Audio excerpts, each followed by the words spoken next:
Hello, welcome back. Today we're going to take a look at the new Klein shallow impact sockets. They're 3/8 drive. We previously took a look at the SAE set. Here's a metric. If you are keeping track, these are made in Taiwan.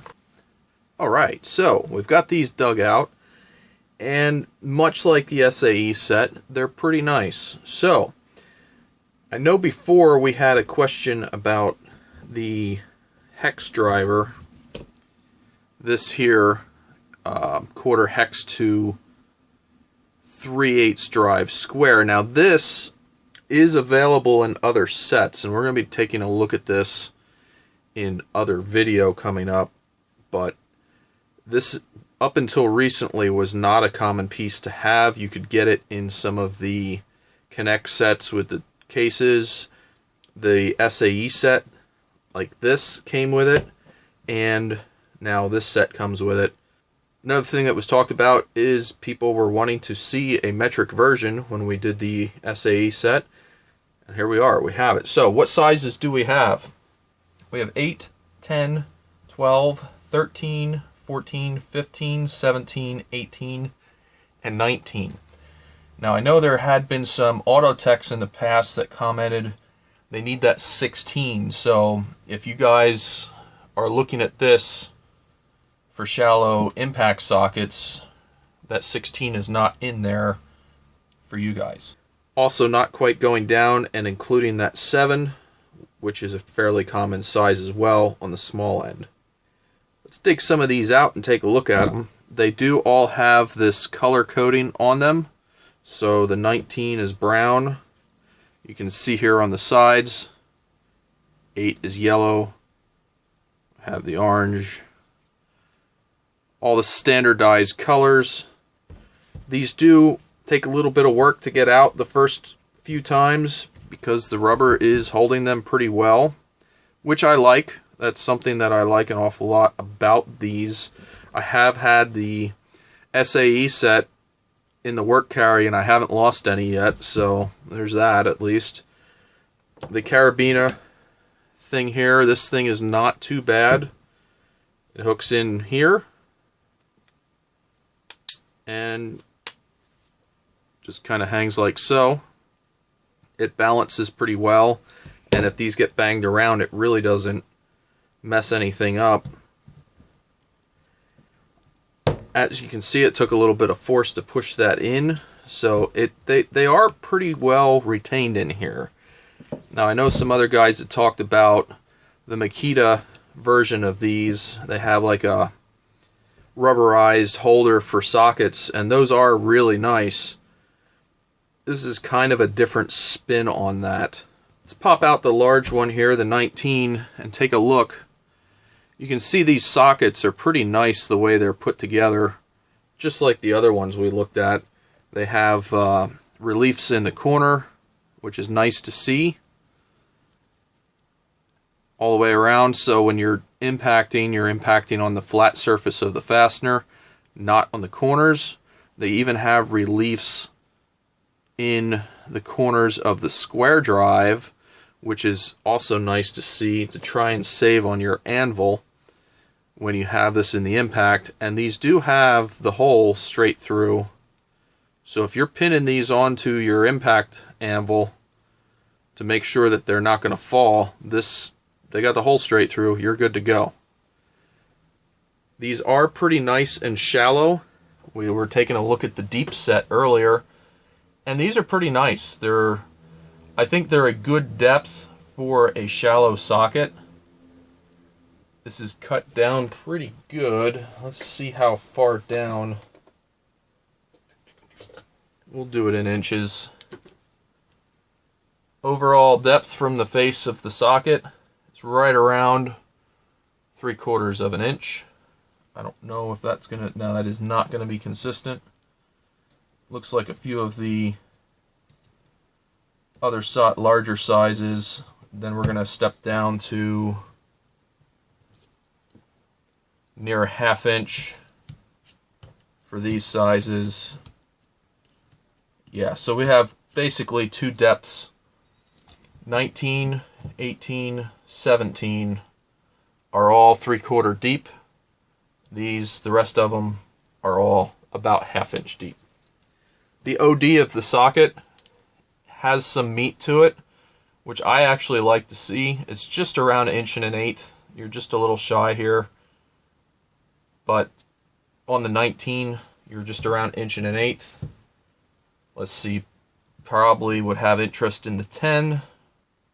Looks like you're hanging right around 5/8 on that. So they're a little bit extra thick for the fact that they're impacts. They are not going to be as shallow or skinny as your normal socket driver style sockets. The overall tool depth on these, the full socket depth, looks like we're right around 1 7/16.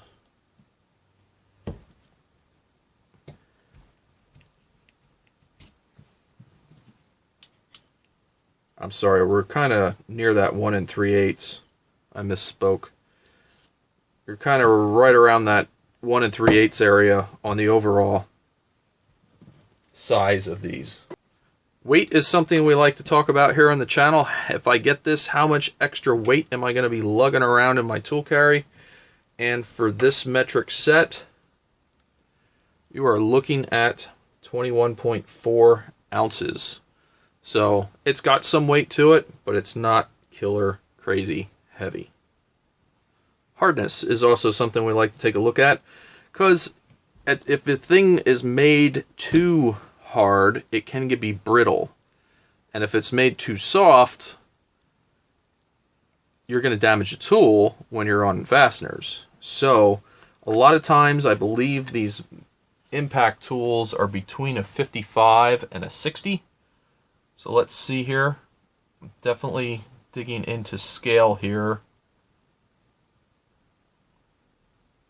I think I'm digging in a little bit with a 55. Let's try on the face here.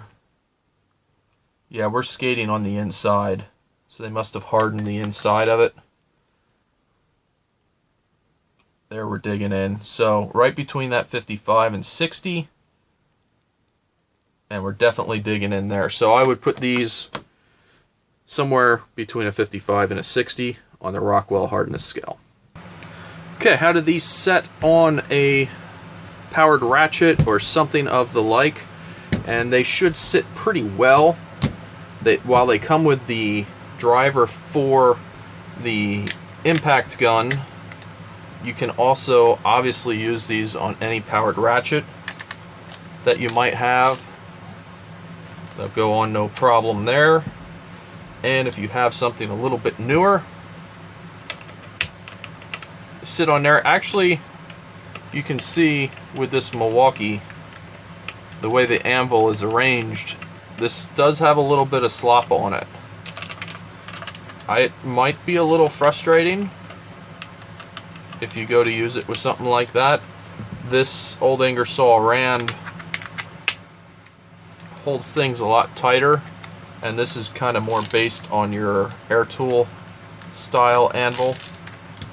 You can see it's holding just a little bit better, though it does still have some slop in it. Let's see how our supplied anvil holds it.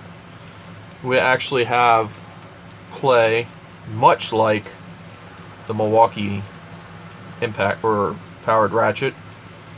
So something to keep in mind, while this is handy to have in your impact gun, all of these extra joints create loss in your impact. So if you're going to put your impact in here and that grabs pretty well, a little bit of slop there, a little bit of slop here, our total run out here is not nothing. So all of this slop and all of these things is going to reduce how effective this impact is at driving fasteners. So just keep that in mind. A lot of these newer impacts have so much power now that it's not really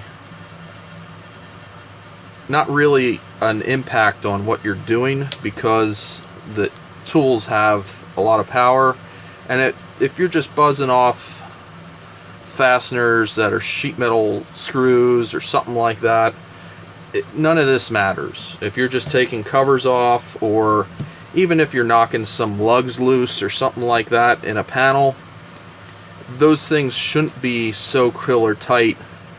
You obviously shouldn't be tightening lugs in a panel, but if you're knocking some of that stuff loose, I think you'd be fine with this. I don't think you'd be overly frustrated. The impact guns have enough power that with all that extra slop in there, I don't think you'd really notice. Now, if you're an auto mechanic trying to use this for loosening suspension parts or something like that, you're probably going to be pretty frustrated. I don't know why you would want to be going with a 1/4-inch hex drive for that particular instance. So it's all what you use it for. I think the general electrician use, if it is indeed aimed towards the electrician market, or normal trades use, not so much heavy industry or anything else like that, automotive, this driver's fine. It'd be handy for a lot of things in those other vocations, but I don't think you'd want to use it, like I said, on a heavy impacting situation. The sockets, however, if you have yourself a 3/8 impact, I'd throw them on and run them. I wouldn't have any issue at all with the sockets themselves. Overall, the way this is formatted is pretty nice. They have the sizes on the top here, so you can see where everything's at. Bring that up there so you can see it. And the rubber is decent. It's flexible, but it's not super flexible. It's got a decent feel to it, which is going to lead us into our Sure A durometer test. And we're going to test this rubber and see what durometer it is. We have a nice flat surface here, 76.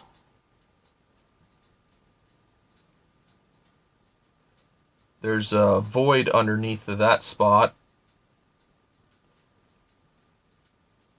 So we're hanging between the 75 and 72. A little bit harder there. So it is varying a little bit depending on where we go after it. We might have some